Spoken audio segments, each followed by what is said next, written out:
Бројните шатори од грчка страна останаа празни. Од синоќа тамошните полициски службеници ги транспортираат економските мигранти кон Атина. Од утрово видливо беше присуството на се поголемиот број грчка полиција.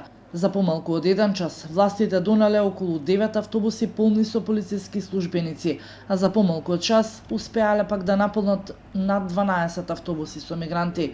Иако нашиот објектив не успеа да сними како еден по еден со врзани раце кренати нагоре ги качуваа во автобусите. Сепак и грчките медиуми пишуваат дека донесената грчка полиција употребила и насилство не само кон поединци од економските мигранти, туку и врз семејствата со деца. Грчките полициски службеници од вчера не дозволуваат никаква медиумска присутност.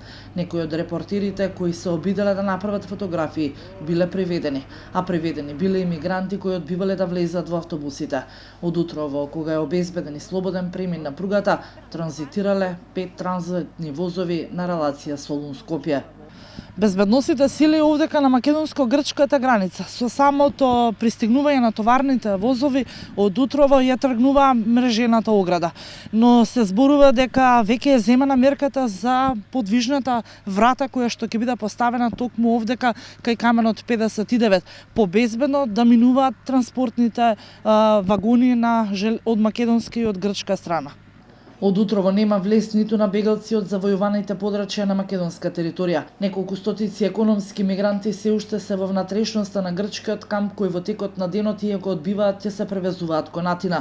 УНХЦР проценува иселувањето да трае до вечерните часови, но и дека информациите од тамошните безбедносни сили се дека кампот ќе биде затворен се додека не се обезбедат услови за слободен проток на бегалците. Железничката линија се очекува да функционира без никакви проблеми во иднина.